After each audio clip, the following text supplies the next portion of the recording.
This is part two of the interview with Phil Astles from Rapinet Solicitors, and we're talking about business partnership agreements. And sometimes, Phil, I think that for seasoned professionals, this is sort of meat and tea veg. You'll always put a business partner agreement with anybody you're doing business, whether it's a partner that you're starting a business with or two businesses coming together to create a joint venture. But I think that some people who are maybe new to the game, people who haven't been in business for a while, or novices, may see a business agreement as almost a sign of mistrust, or we shouldn't have to have an agreement, we should be able to trust each other. I think you're probably right in everything you say there, Andy.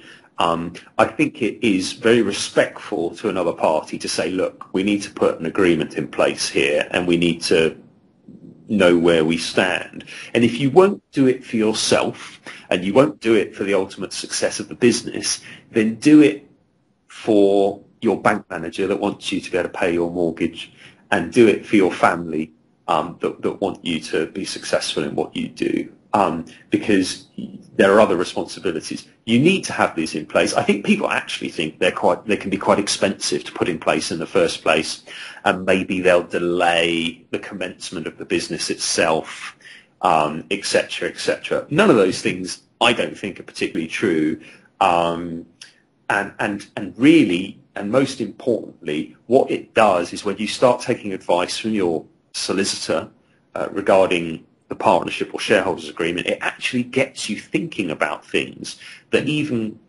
quite an experienced business person who hasn't been in certain circumstances for various reasons might not necessarily consider. Basic things like, what happens if one of you die? If that person's going to leave their share of the business to their husband or to their wife, do you want to be in business with their husband or their wife? Often you want to be in business with an individual, not a husband or their wife. They wouldn't necessarily have the skill set. They probably wouldn't have the time. So how are you going to cope with that? What happens if one of you has an expectation of selling the business for £5 million and the other person has an expectation of selling it for £10 million? Big figures, but, you always go in an optimistic way. What happens in those circumstances? Because to sell a business, you're both going to need to agree. So what are you going to do? I mean, we can put provisions into agreements that say, up front, if we ever get an offer of, say, £3 million for the business and one party wants to sell, you both have to sell. There you are. You know that you've got an absolute guaranteed exit if you hit a certain price. So it's actually setting out expectations, isn't it?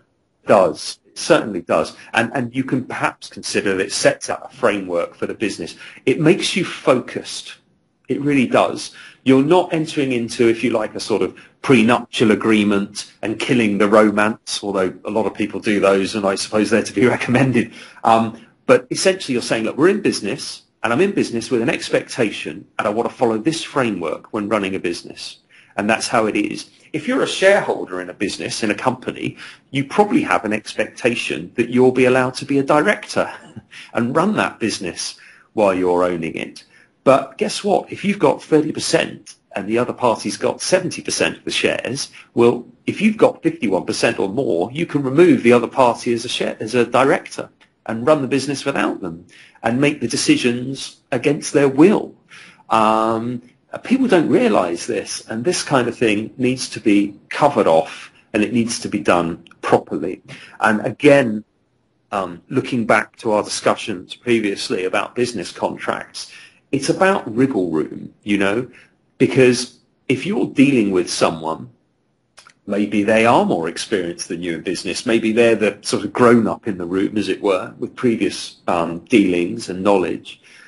You don't want to be at a disadvantage just because you weren't willing to put your hand in the air at the outset and say, hey, would you mind if we had a partnership agreement or a shareholders agreement in place? And I'll tell you something else. If you are dealing with someone that's quite experienced, they would feel reassured that you would want to have everything professional written down and in place. It's part of you selling yourself to them and saying, I'd like to be in a joint venture with you, And don't worry about that, because I'm experienced enough to know at least that we need to put a proper contract in place and set out our mutual expectations and a framework for how we're going to deal together going forward. And any experienced businessman, it's all about the exit strategy right from the very beginning. And that's something that you can get in place in that agreement. So it's really like putting in some sort of peace of mind. It's like clarifying how the business works, what will happen if. And this is the sort of things that I think a lot of people don't go into because they don't think about it. You know, when they're going into business with people, they're looking at the actual business, how much money they're going to make, who they're going to be contacting, where their marketplace is, and all those sort of things that you have to think about. And all this back end stuff, you know, you spoke about if someone dies. But what happens if someone wants to leave the agreement or wants to leave the business? You know, what actually happens to the business? And I think if you have these in place, you have clarity and you know what the expectations are. You know exactly what's going to happen if something happens. Absolutely right. And the other thing which we haven't covered yet, which is very important as well, is what happens if you have a dispute? What happens if one of you want to diversify the business into a certain area to ensure its continued growth, and the other party doesn't want to do that? I mean, we're generalizing that it would be 2 people, but it could be 5 people. Sure. Yeah. One way, 2 don't. What happens? Well, if you have a deadlock and you can't agree, then ultimately the business doesn't go in a direction. But any standard partnership agreement or shareholders agreement will have provisions in there for resolving disputes. And some of them can be, you know, really quite involved and even quite odd in some respects, which we probably don't have time to go into now. But what they do is they create a certainty so that you know if you ever do have a dispute, you will be able to resolve it. It won't just end up being a dispute that is left unresolved, which is what happens to pretty much everyone, I would say, unless there's a huge amount of understanding and compromise, that doesn't have an agreement in place. And it's a very important thing. And I'll leave you with one other point, and that is if you're going into business with a family member, a lot of people who are going into business with a family member do not put these agreements in place.